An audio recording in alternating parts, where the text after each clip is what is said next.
Cheers. Morning, everybody. Glad you can make it back to the video. I am the prepared vapor, and today there's a few things I want to talk to you about. Number one, I have a political view that I want y'all's opinion on. And number two, I want to talk about what is called now the lost ways. That's right, the lost ways. There's things that our ancestors, for lack of a better word, did um, when they were doing what they did. And some of the things that they did are lost to us. So if this interests you, stay tuned.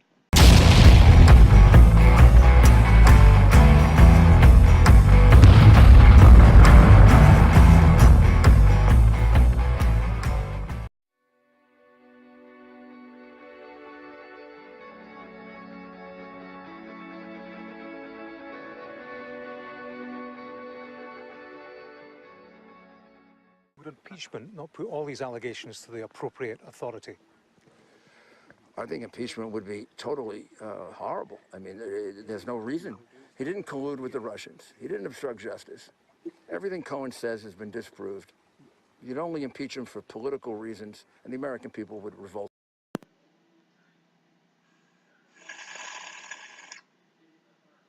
So what do you think? If they impeach Trump, would the American people revolt? What do you think would happen? Would it become a physical civil war? How would we revolt? These are some questions that I have.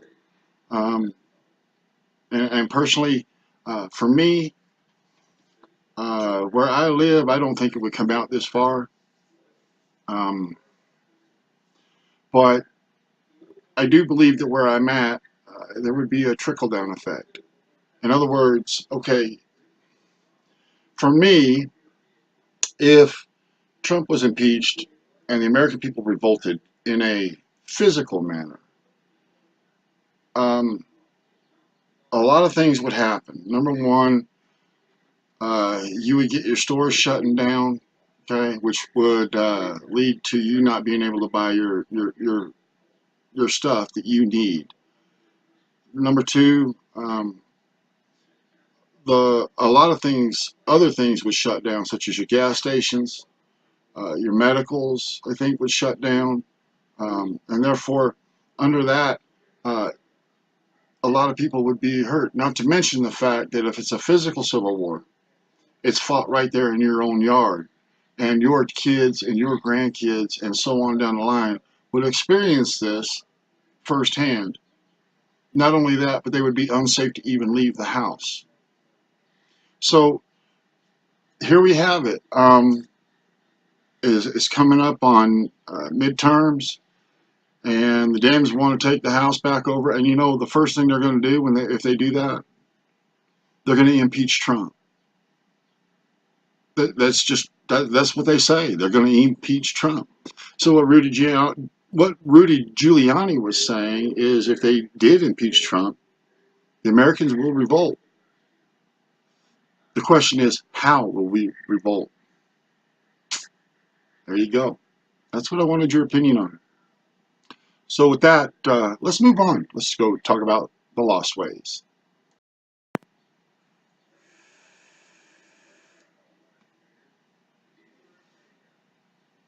I vape a lot, don't I? I drink a lot of coffee. Because if I don't have my coffee, that's a SHTF situation, and it must be remedied right now. But I got my coffee. Well, today what I want to talk about is, in the early days, let's say 1700s, okay, you had all these vessels out on sea, and somehow they had to have water. And water is probably one of the most important preps that you can have, okay? So what I'm going to talk to you about today, and right down below, I want you to comment on what you think, or how you think they kept their water over long periods of time. They had to have fresh water at sea. They couldn't drink the seawater. So go ahead, pause right now. I'll wait. Okay, did you do it? Okay, so we're going to talk about how they managed to keep their water drinkable over long periods of time. See, way back then, all they had was the wooden cask made from wooden staves. Okay, so and they filled those up with water. Now, as we all know, wood when it gets wet can incorporate mold and rot and stuff like that, which would make, and it acquires algae also, which would make the water undrinkable. Okay, so what they did, what they found out was, and this is in this Lost Ways book. This is kind of a neat book. If you ever, you can find it on the web. Just Google Lost Ways. Um, so what they did was they found out that the casks were 30 gallons, and they found out that an average of 2 coins per gallon, 2 silver coins per gallon, was enough to keep the water drinkable.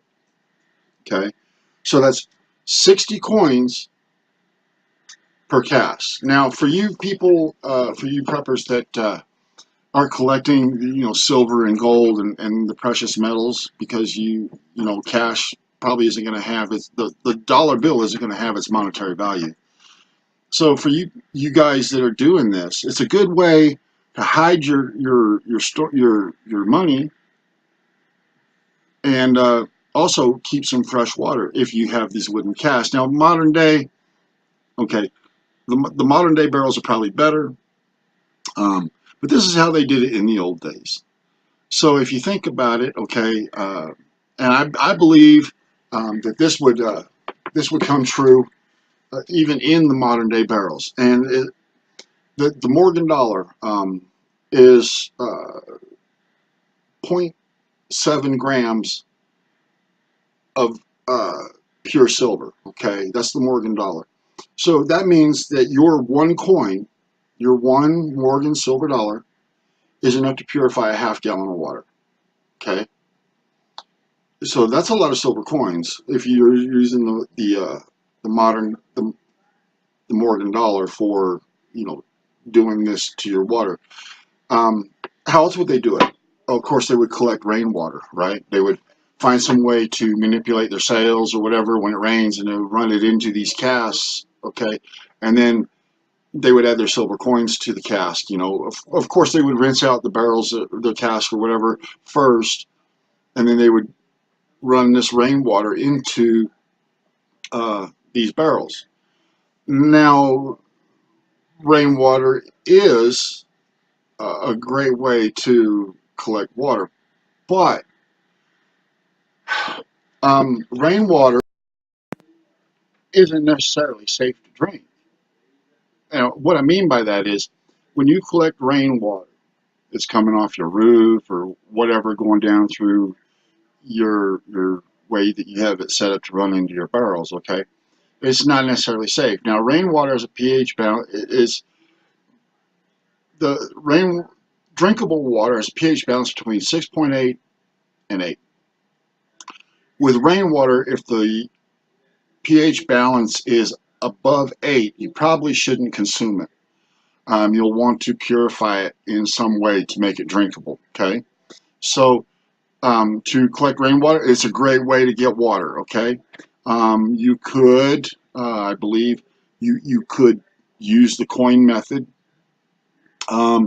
Another way is to devise yourself a 2-bucket filtering system that and just take water out and put it into this 5-gallon bucket system that you built, and have it filtered and purified that way. Okay, and then check your pH balance again. So this is one way that in the old days, in the lost days, this is just a few ways that they have kept water on board their ships for their time out at sea. Anyway, I'm Doug. This is Prepare Vaper, and I hope that this has given you some kind of ideas and you've gotten something out of this video. Anyway, we'll catch you on the next video. Let's stay prepared, and by all means, let's keep vaping. We'll see you on the next video.